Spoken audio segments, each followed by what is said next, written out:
Looks good. All right, so now we're here.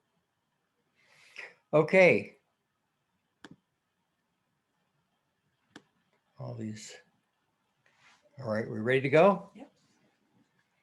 So cooking in an emergency. We're going to talk quite a bit today about different ways to cook in an emergency. We all know how to cook because we eat. And I know we eat because I see myself fatter every day. So my wife does a good job feeding me. Okay. All right. Okay. So I say your first choice in emergency cooking should be your solar cooking methods. You need to learn how to do those. Solar cooking conserves what you have. It should be your first choice. It's renewable. Unfortunately, you got to have sun. If you don't have sun, you can't do this. So you need to strategically plan how you're going to do your cooking. The best times to cook are between 10 o'clock and 2 o'clock. Now, when I say that, I mean, look to the south, hold your arms up in the 10 o'clock and 2 o'clock position. And if the sun falls between your arms, that's the optimum time. And you ought to start as close as you can to the 10, because that'll give you 4 hours of the best sun available for solar cooking.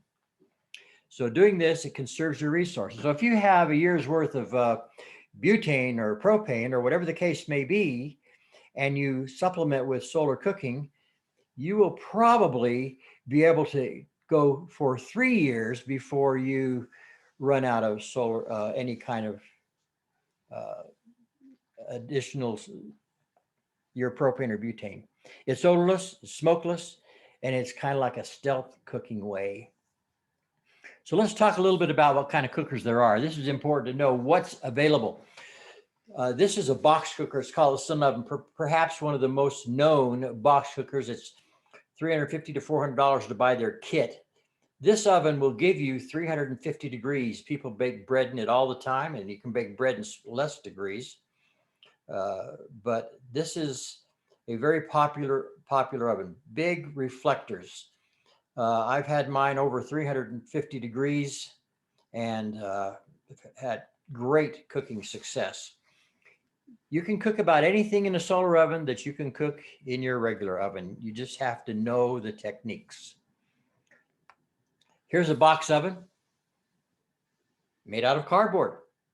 Reflectors are just aluminum foil. It's called a box oven because of the box that holds your cooking device tools. Inside that oven, you will get all the heat. Put your hand outside and above it, you don't feel the heat. But inside, yes, it's 350 degrees. You need to focus it to where the maximum sun comes into and reflected into the plexiglass on the front. It's important that you always have some place to retain and contain the ultraviolet rays that pass through the box. So this is a box cooker. All kinds of variations you can make of different box cookers. As I said, the best time to cook is between 10 and 2 as you hold your arms up in the sky. So just stand there, neck to surface, looking towards the south, and here you have when the best time to get the best heat. Can you start before 10 o'clock? Absolutely, you can. I've started as early as like 8 o'clock. And you don't get a lot of heat that early because the sun is so low in the horizon. And you won't be turning it as quickly, but it will start heating your oven. If you have a big dish that you're going to cook and you need extra time in cooking and 4 hours may not be enough, then you can start and probably get yourself out of an extra 30 minutes out of a cup at the 8 to 10 hours of time. But you're still, because it's so low in the horizon, you don't get very much ultraviolet rays coming into your cooking box. This is a panel oven. You can buy these. This happens to be a model that I have designed and make. And when I've done several little workshops where people make these at the workshop, and this oven will easily get you 280 degrees. And you'll see inside there is a cooking vessel, pot, black, graniteware. And inside that cooking bag, I have a thermometer that's magnetic. I've got a little magnet on it that holds it to the lid. That's so I know how hot my oven is. It just helps me know what to cook. Do I need it? I can cook without it. But it's nice to know exactly how hot that oven's getting. And when you get experienced, you'll know, oh, I'm getting a 280-degree oven. I can probably cook this in 3 hours. I'm getting a 260-degree oven. I probably need 4 hours to cook this dish. So those are things that you learn from experience. And the best thing to do is to learn by doing. Get a solar oven. Learn how to use it. Make it part of your regular cooking in an emergency. Like I said, the very first choice should be solar because it's free. Yes, you have to cook during the time that the sun is up, but if you're in an emergency cooking, you probably have some time and can cater to that. This oven that I have, as you can see, there's a trivet that goes inside as it sits on top that you're, I guess we can go like this. There we go. There's a trivet. You put your cooking pot on top of that. And this oven, it folds down to just a very small portable system. And you can see right here with this, I also have a little spanner that keeps it open so it doesn't flop in the wind. And just, this is something I've designed, and you can see this little 1/4-inch piece of tubing here that allows this to expand, and I can put it whatever length from, it's still got another 4 inches it could expand. So now here's a very interesting, what's called a funnel oven. This, as you can see, funnels the heat down to the exact same pot in a baking bag. And why do we have that? Is because it's the same thing as the box oven, has to have a place to gather the ultraviolet light. The ultraviolet light changes to UV when it gets inside the bag and doesn't escape. That brings you all your heat. And the heat keeps working in there. These molecules go in there and fight against each other. And pretty soon you've got a 180-degree oven in there. This is made from a solar shade from your car. Very easy to make. You'll need some special things there. Here is 3 inches of the bottom of a bucket. That's so that you can set this down inside the bucket. The next thing you put down is a trivet, and that pushes inside the bucket. Put it inside your pot, inside the cooking bag with your thermometer, and you'll see how that sits down inside. Now, what do we have here? Because it's so floppy, you got to give it some kind of strength. That is a wire that I've made that goes around a circle, and you can see here this expands to 3 times this size, because that's how big your panels are at the very back there. Your solar shade, and I use these clothespins to hold it in place. Very simple, very easy. You can. It's $8 for the sunshade, $1 for the clothespins at the dollar store. And then you can spend $5 for a bucket, cut it, or get a bucket, cut it. But 3 inches is the perfect height for this situation. And this cookware is very important. These are black, very thin. It's enamel coating on these. This one happens to be 3/4. That's the best size for this type of solar oven. It'll heat up fast because it's thin. Do you have to have this? No, what you need is something though that's painted black. I have some pots that I've bought at the DI and Savers because they're perfect for but they're the wrong, they need to be painted black. Just paint them black, flat black, and you've got an excellent pot.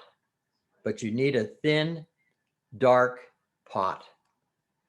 Okay, let's talk a little bit now about butane. Butane is a good, solid backup source. You need a backup to your backup. So my backup emergency cooking is first solar. Now in Salt Lake area, you can cook probably 70 to 75% of the time. In St. George, it's more like 90. This last weekend, I visited my brother and his wife, and we cooked in a solar oven. In fact, this is the oven, the exact oven we used to cook their solar dinners. And we had two going, one for vegetables and one for a large roast. Actually, the roast filled that entire pan. So use your solar oven maybe when you're home on Sunday, because you don't have, you're probably not going to be as busy as if you're running back and forth to the store. Get some practice. You can cook just about anything in a solar oven, and I'll talk about that probably at the end if we have some more time. So my backup plan is butane. Butane fuel will last forever. It's easily stored. It's odorless. It's smokeless. It most matches what you do on your kitchen, and it can be used indoors. You've seen these. These are easily bought at Walmart, on Amazon. They have them at Smith & Edwards. Many stores are now selling these butane stoves. Costco, I saw some at Costco recently. They're typically about $25 to $30. If you go to the Chinese market, there's a couple of Chinese markets, one at 90th South and Redwood Road, one at 90th South, and probably about 200 West. It's called Oceans, I think it's Ocean something, Ocean Mark. And they have these for $22. This butane will last forever if you just keep it out from getting wet. The reason I say that is because these are thin bottles and they could rust. So just keep them in a dry place. They'll be fine. It's my understanding you can store these inside. You don't have to store them outside like they require propane. You can get them from the Chinese market, and I just bought some for, if you buy 7 packs of 4, it's their case lot, and they give you a special deal. So it's like $30 to buy 28 of these. So that's a pretty good deal when you think of what it can do. Is actually, and that's a pretty reasonable cost for your cooking in emergency. Here's a gas 1 stove. This is really a nice one. It's they also have this at the Chinese market on by Redwood Road and 90th South. This gas 1. I'm pretty sure I saw one there. But this stove is actually a little more compact, but a little bit of information about cooking with these butanes. Like I say, these are 8,000 BTUs. That's pretty much what your average stove is going to give you. I know they have these bigger extra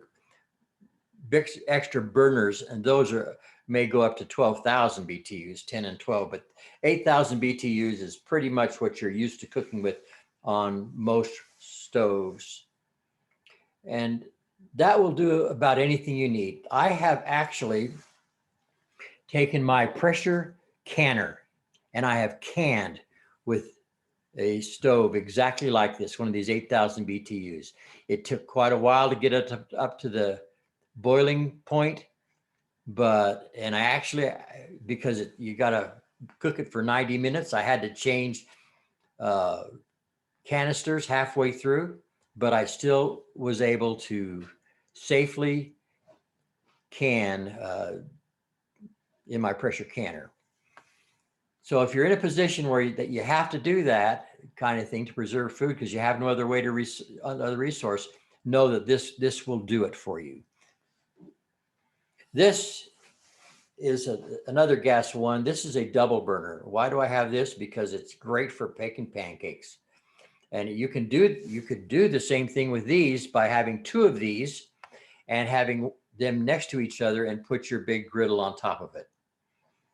Now, what I want to make one point right here.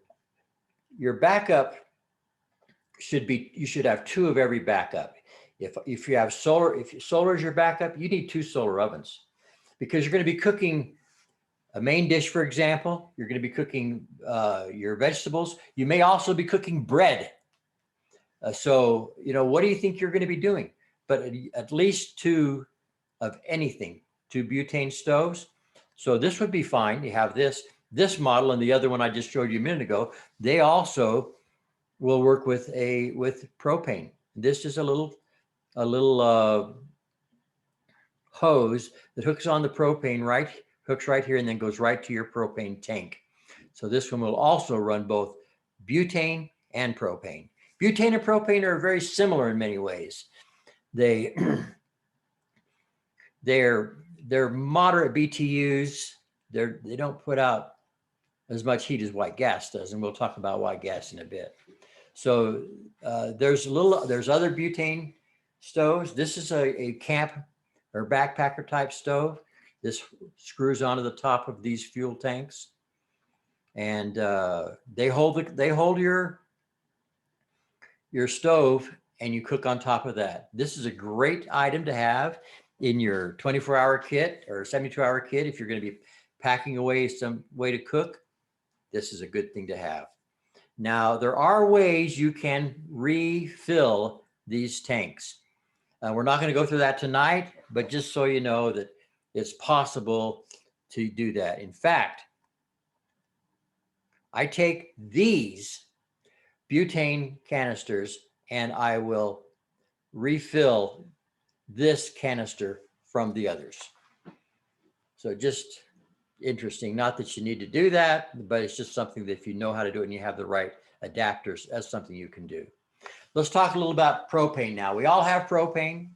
We've done propane to do our grilling for quite some time. Propane is very easy to find. It's cheap. You're going to be spending $2 or $3 a gallon. So that's probably half the cost of your butane. Butane, in my opinion, is more convenient because of the smaller canisters. The propane does have a 1 pound canister, which we'll go over here in a bit, but they're a lot heavier. It takes and the heavier tanks to hold the butane. Butane, once it's in a tank, as long as the tank is not leaking, it'll last forever. It's also smokeless and odorless. No one's going to find out where you are. They're probably not going to smell your food away. So you can kind of be stealthy and hide. Now, in your barbecue grill, I say learn to bake bread on your grill. I've baked bread, I've baked rolls because it has that hood, and the hood tells you the temperature. You can regulate that temperature by two ways, and maybe a combination of both ways. By turning down your burners, but also putting a little spacer so that the hood has air coming in, and you can maintain a better heat there and a more even heat. Now, there are some tricks that you need to do if you're going to be cooking bread on your grill. And you can see here's a picture of a grill with a hood. And you just to try to get it as close as you can to that 350 temperature. Don't put your bread pan right on the grills. Put a cake pan upside down, and then put your bread on top of that cake pan. That makes the heat spread out better, so you have a better heat for cooking your rolls or bread, whatever it is. And in my book on solar cooking, I've actually have cooked bread on there. In my book on survival about cooking, survival of the fittest, my cooking and emergency book, I actually have some pictures of when I cooked bread on my own grill. So there's propane. Now here's a propane grill that I've had probably for 30 or more years. These take the little bottles you can see right here. It's got the 1 pound bottle. If you've got one of these, what a great stove to have. The problem with that though is these are not as efficient. Propane is not as efficient as your butane stoves. Butane stoves contain it. Here you have this big burner out there, and they really use the fuel. A lot of fuel is wasted, and it's not concentrated in one area like the fuel on the other butane stoves I showed you previously. Now you can get propane stoves that have the same, well, you can run some of those butane stoves on propane. So that will actually save you fuel. Now here is a very interesting stove oven. This is much more efficient in the use of your propane. You have 2 burners. They're shielded from the wind. And you also have an oven. This is a great little oven. It's probably about half the volume size is what you're used to. But muffins, cakes, bread, it will do very well for you. These cost about $250. And it's just a nice thing to have. If you think you're going to set up a permanent place in an emergency, and you might be months or something like that, nice thing to have in your bag of tricks. Now, as you can see right here, this also has a hose. You can use the 1 pound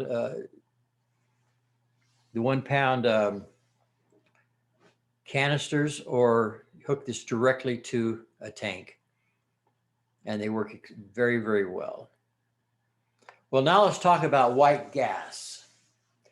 White gas is probably the most broadly reliable fuel for emergency use that there is. Why? Because butane and propane do not work well in the cold. If you get 40 degrees or low, you're going to have a hard time getting good efficiency out of that. Typically, you're going to want to cook between 50 degrees and above, and it will work well for you. White gas works well in altitude, works well when it's cold. It's smokeless, it's older, it has the highest BTUs. I think it's like 160 BTUs, and I think it's 130 for your butane and propane. They're very similar. It's a little more technical. You've got to know, those stoves need a little bit of finessing to get together, and it lasts forever also. It's just keep I have some that's been many, many years, probably 20 years even, of this fuel that works very well still on my devices. Probably you saw these, those of you that are a little bit older, in your 40s and 50s and more, you probably grew up with your mom and dad using one of these. This is just a Coleman camp fuel stove. Now this stove uses the Coleman fuel or the camp fuel. And then, by the way, this is like $9 at Walmart. If you buy the Coleman, it's like $12 or $15 a gallon. But think about that. A gallon of this fuel, let's just say, is like at $10. Propane is like $3. Butane, you're probably going to end up spending about the same on butane that you would spend, or maybe even a little more than you would spend for this camp fuel. But it's technical. And what I mean by that is you need to know how to use it. You see this, or how it works. This little line right here heats the fuel. Okay. There's this line right here also. This is a liquid. You fill this with the fuel. You pump it up with the little pump right here, get pressure in it. And then as you get it started, it burns and hisses because the fuel is still not an atomized fuel. This little rod right here heats the fuel. So now it becomes a vapor. And when it becomes a vapor, it burns much better, and it doesn't take long, 2-3 minutes maybe, and that vapor is what causes this to work well. Now I have one of these with the 2-burner white stove. I've got my pancake griddle. If you have aluminum griddles, you better have metal turners. If you have Teflon, then you need plastic turners. Just keep that in mind. The Teflon will not work well on your aluminum griddles. Just information. Oh, I'm missing a slide. I thought I had. Okay, well, I had my whisper light. Where is it? Let's talk now about charcoal. Charcoal is the third world favorite. Third world uses charcoal more than any other cooking method. If you travel to the world, sometimes you'll see people cooking out in their dinner out in their front yard because they can't use the charcoal in their house. This is used for Dutch oven cooking. Many of us have seen that. Many of us have done Dutch oven. You put it in charcoal grill. Okay, some of the drawbacks, it needs starting and it has a time limit. Once you get it started, you better be cooking because you got 45 minutes to an hour of good cooking time, and then you got to either start again or hope you're done. But charcoal, you generally use about 30 briquettes to do your charcoal cooking. And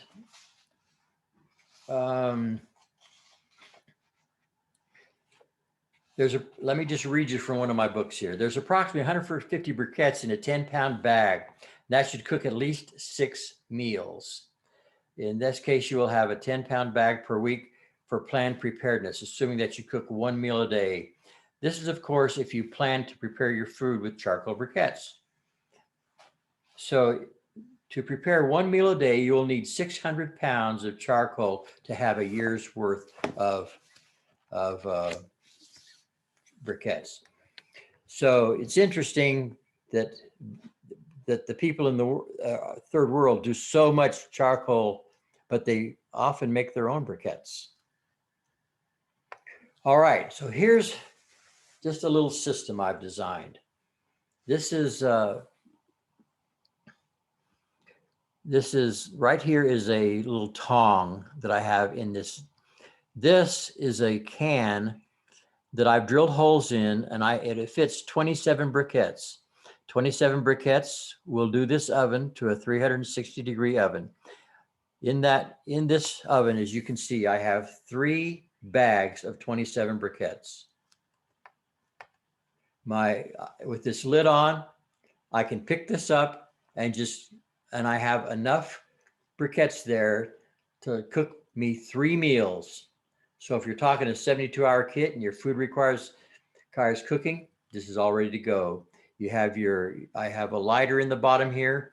I have charcoal, a lighter fluid, and there it goes and fits inside. Charcoal, a good way to go. Not one my recommendation is first solar, second butane for your backup to your backup. And then if you want to have a third one, I'd say go to white gas. And that's what I have. White gas is my third source. So now what are we going to talk about? Now we're going to talk about some efficient cooking methods. So if you have a limited amount of fuel, you want to be able to conserve that fuel. Hay boxes used to be used. We're going to talk about those in just a minute. Used to be used in the 1800s. Then the Wonder Bag is a hay box of more of a modern twist.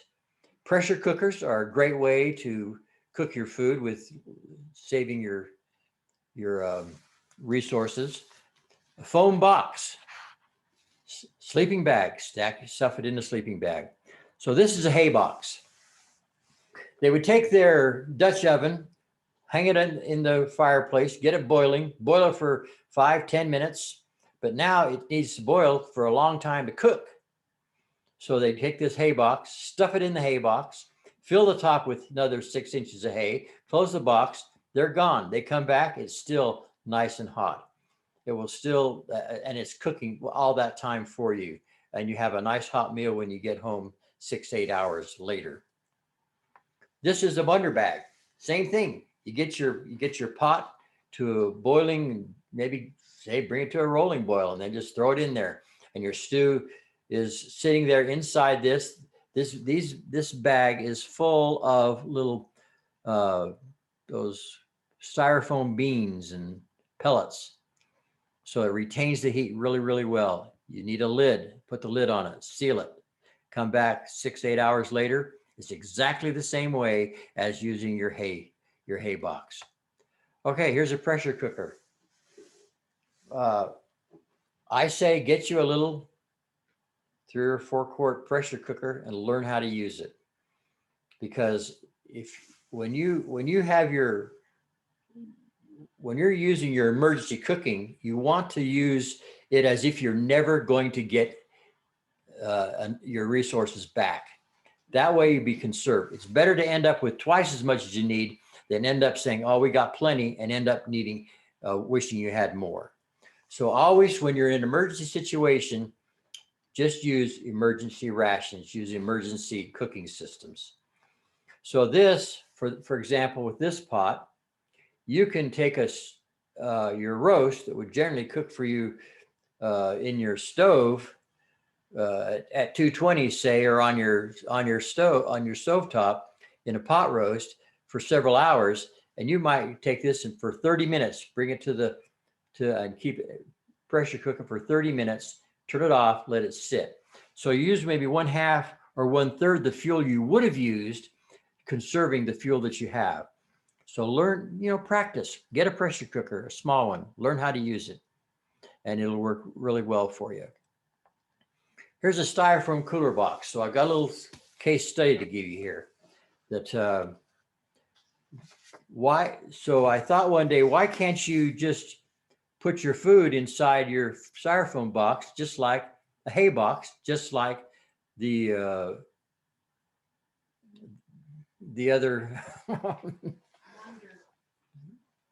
the other Styrofoam box that instead of a cooler, like the Wonder Box. Yeah, the Wonder Bag. I'm sorry. Here, thank you. So one day I said to myself, why don't I just use this as my Wonder Bag? So one Sunday morning, I got my casserole all cooked up, put it inside inside a casserole dish with the lid on it, put it inside here, put a towel on the top of it, closed it, and just let it sit. I came back 4 hours later. And after 4 hours, I opened it up. We ate dinner. I didn't put the thermometer in it when we ate dinner, and it was about 10 minutes later. I didn't even put the lid on it again. Put my little thermometer in there. It was 160 degrees. I'm guessing it was probably 170 or more when I opened it 10 minutes earlier. Well, I thought I ought to watch this. So I put the lid back on and sealed it back up. And 90 minutes later, I checked it. It was still at 140 degrees. The rice and chicken casserole that I made in there was with dried vegetables was excellent. Generally, it would take me about 3 hours at 220 in my oven to cook this. At 4 hours in this, it worked really well. So I have this in my book on cooking on this case study. It took me 8 minutes of fuel to bake the complete meal, and that was all I used my butane stove and used up slightly 12% of the 8 ounces of it. So the fuel cost was 15 cents. So of an 8 ounce, 12% of an 8 ounce can. So I had enough there to cook this easily 4 or 5 times. I could have cooked this same meal because I was using it efficiently. If I had just cooked it on the top of this, I would have certainly used probably the entire canister to cook that stew properly. So learn how to do some of these systems to cook efficiently. Make yourself a hay box. get a couple of bales of hay out there and just keep them in your preparedness, keep them dry. And if you ever need to do it, you've got your thing, or make a wonder bag. Certainly get a pressure cooker, styrofoam, or you can take a sleeping bag. Take your sleeping bag and wrap it up really tight. Your pot that you would have put in your hay box, and that'll retain the heat. The retained heat, the longer it retains the heat, the better it cooks. So now we're probably got about 10 more minutes, huh?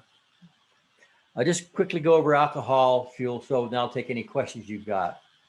Alcohol is like, it's good for your 72-hour kit. There's some things you can do with that, but denatured alcohol costs about 20 bucks, I think 15, 20 bucks to buy a gallon of that. Pretty expensive. Heat is exactly the same thing. These are little alcohol stoves here they have. Then firewood, kindling, firewood, making coals. Very, very old fashioned, but it still works. There's rocket stoves. This is a commercial rocket stove where you can actually cook your entire meal with a 2x4 that's about 12 inches long. Just chop it up in smaller pieces. You can load this up here. This is a homemade one out of brick. You put the fuel down here. The heat comes up through the stack here, and that's where you have your little to hold the stove off the ground, and it works really, really well for you. Okay. Let me just say this. Do we have any questions? And before I go and do any more stuff, because let's talk about any questions you might have, giving you some time. So do we need to get out of this? Okay.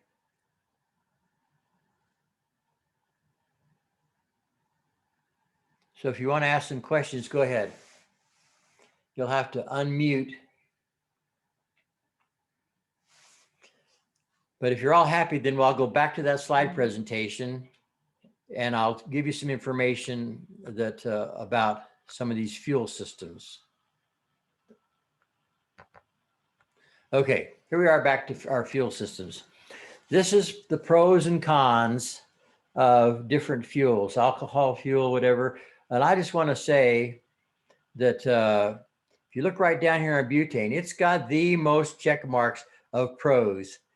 And charcoal has like the least, besides wood. Two very inefficient ways to cook or fuels to use. These are the cons. And look at this. Butane has only 3 cons, but your wood and your charcoal, they've got a few more. And look at they're not your best ways. Yes, they work. They're fine. But your butane is 102 BTUs. Your coal is very high, but you don't cook well with coal. And your white gas is 125. I didn't quite have my numbers right, but very, very. Here's a chart. Tell you how many, as far as your Dutch oven cooking is concerned, based on the size of your oven. If you've got a 12-inch oven, to get a 350 degree, you'll need 17 on top and 8 on bottom, or 25 charcoals. So it just tells you how to get there. Now the cooking comparison charts. These are the different types of cooking systems we have. The butane stove, you can see here, the best. White gas, also exceptional. But it just tells you, can be used indoors, totally self-contained, can produce high temperatures. It tells you all this that's available there. Here's some of the cons. Like I say, your butane Butane, in my opinion, is the best backup source to have after your solar. Learn how to do solar because it's free. You can get yourself, you can buy some real good ovens for $150 and some panel ovens on Amazon. You can also buy some an amazingly good ovens for $300, $400. They're worth having. Learn how to cook. It's a lot of fun. In fact, there's hardly a thing I haven't cooked on the solar ovens. And we'll go back up to that real quick here. I've cooked pizza. Went to the Walmart, bought their $5 pizza, came home and cooked it in my 300-degree oven. It took a couple hours, but it was really, really good. I was amazed. I thought, well, this will probably be a fail, but it was not. And I've cooked whole chicken in a pot in this oven, a whole chicken. I've baked bread. I've baked muffins. I've baked dump cake. So about anything you can cook in your regular oven, you can cook in a panel oven. So I guess that's pretty good in what I've got there. So I just stop share. Mm-hmm. We're gonna go here. Okay, so we're